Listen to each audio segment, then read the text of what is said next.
শীতলকুচি বিধানসভার বিজেপি প্রার্থী সাবিত্রী বর্মনের সমর্থনে মাথাভাঙ্গা ১ নং ব্লকের গোপালপুরে বিজেপির বিজয় সংকল্প সভায় উপস্থিত ছিলেন কেন্দ্রীয় মন্ত্রী সুকান্ত মজুমদার।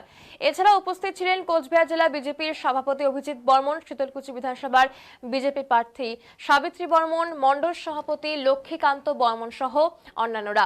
এদিন সুকান্ত মজুমদার বলেছেন, রাজ্যে কোনো কারখানা নেই, তৃণমূলের আমলে উত্তরবঙ্গ বঞ্চিত। পাশাপাশি বলেছেন, বিজেপি ক্ষমতায় এলে লক্ষ্মীর ভান্ডারের মা অন্নপূর্ণা ভান্ডারে চালু হবে। ৩,০০০ টাকা করে প্রত্যেক মহিলারাই পাবেন, যুবকরা পাবেন ৩,০০০ টাকা ভাতা। তিনি আরো বলেছেন, যে সমস্ত গুন্ডারা গুন্ডামি করছে তাদের স্পষ্ট করে দিতে চাই, এখনো সময় আছে, শুধরে যাও। বিজেপির পুলিশ যদি সোজা করতে শুরু করে তাহলে জেলের ভেতর উল্টো টাঙিয়ে সোজা করা হবে, এমনটাই জানিয়েছেন তিনি। আরে নিজেদের প্রার্থী করার লোক নাই, চুরি করতে করতে বালি চুরি করে, কয়লা চুরি করে, গরু পাচার করে, চুরি করতে করতে এমন হয়ে গেছে কর্মীও চুরি করতে শুরু করে দিয়েছে।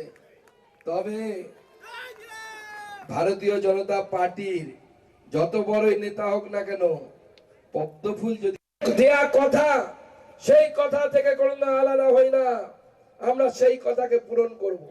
আর শুধু তাই নয়, উত্তরবঙ্গকে সাজিয়ে তোলার জন্য উত্তরবঙ্গে এইমস এর মতো হসপিটাল হবে, উত্তরবঙ্গে আমরা আইআইটির মতো শিক্ষা প্রতিষ্ঠান তৈরি করব, উত্তরবঙ্গে আমরা ফ্যাশন ডিজাইনিং ইনস্টিটিউট তৈরি করব, উত্তরবঙ্গে ক্যান্সার হসপিটাল তৈরি হবে, যেখানে মানুষ গিয়ে কম পয়সায় ক্যান্সারের চিকিৎসা পাবে। এটা উত্তরবঙ্গের মানুষের জন্য ভারতীয় জনতা পার্টি ঠিক করেছে।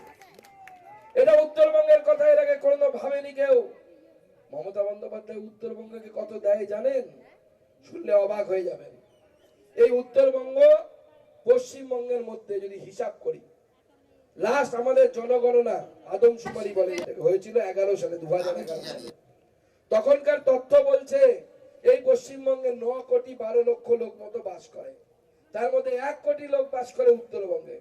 বাচ্চারা অঙ্ক জানে, স্কুলে পড়ে, শতকরার অঙ্ক হিসাব করে দেখুন, গোটা পশ্চিমবঙ্গের 18% মানুষ উত্তরবঙ্গে বাস করে। মানে গোটা পশ্চিমবঙ্গে যদি 100 জন মানুষ হয়, তার মধ্যে 18 জন মানুষ বাস করে কোথায়?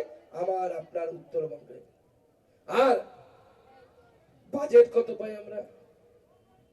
বাজেট যখন তৈরি হচ্ছে, অর্থাৎ কত টাকা উত্তরবঙ্গের জন্য দেয়া হচ্ছে, তখন দেখা যাচ্ছে যদি 100 টাকা গোটা পশ্চিমবঙ্গের জন্য বাজেট হয়, 33 পয়সা দেয়া হয় আমাদের, মাত্র 33 পয়সা।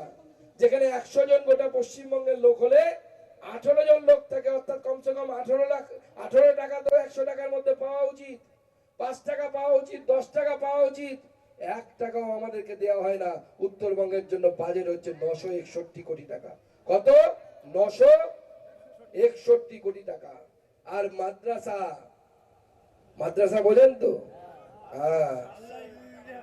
যেখানে জঙ্গি তৈরি কারখানা তৈরি হচ্ছে এখন, সেইখানে 5,000 কোটি টাকা বাজেট। তাই পাবলিক বলছে, দিদি তোকে আর মানাইছে না, তুই বাংলাদেশে চলে যা, তোকে এখানে মানাইছে না, তোকে এখানে মানাইছে না। মানুষ বুঝতে পেরেছে এই মুখ্যমন্ত্রী যদি থাকে, আরে আমার কথাই বিশ্বাস করতে হবে না, আপনার কথাই বিশ্বাস করতে হবে না, এই পার্টি পবিত্র চিলারায়ের মাটি। আর সেই মাটির লোকেদেরকে, পশ্চিমবঙ্গের লোকেদেরকে, উত্তরবঙ্গের লোকেদেরকে মুখ্যমন্ত্রী ভয় দেখাচ্ছেন। আমরা যদি না থাকি না, একটা সম্প্রদায় আছে 12টা থেকে নাকি 13টা বাজিয়ে দেবে আমাদের। মুখ্যমন্ত্রী কাদের কথা বলছেন আমরা জানি না। হাজার হাজার বছর ধরে আমরা এই মাটিতে ছিলাম, জয় শিবচণ্ডী বলেছি, জয় শ্রীরাম বলেছি, জয় মা কালী বলেছি, জয় মা দুর্গা বলেছি, কেউ আটকাতে পারেনি, কোন সম্প্রদায় আটকাতে পারবে না। আমরা এই মাটির মালিক ছিলাম, আগামী দিনে এই মাটির মালিক থাকবো। তাই এই তৃণমূল সরকারকে আর রাখা যাবে না। কি রাখতে চান আপনারা? রাখতে চান? তাহলে কি করতে হবে? 23 তারিখ সকাল সকাল কি করতে হবে? আমরা পশ্চিমবঙ্গে কি চাই? বাবরি মসজিদ চাই না রাম মন্দির চাই? কি চাই? বাবরি মসজিদ চাই না রাম মন্দির চাই? তাই দিদির সাগরেদ, যারা এখন দিদির সাথে আপাতত ডিভোর্স দিয়ে চলে গেছে, গিয়ে আলাদা পার্টি তৈরি করেছে, সে বলছে বাবরি মসজিদ তৈরি করব। আর আমরা কি বলছি? বাবরি মসজিদ তৈরি হবে না, এখানে রামের মন্দির তৈরি হবে। और जो राम का नहीं वो कोई काम का नहीं। जय श्री राम। जय जय। রাজবংশী সমাজের অধিকারের জন্য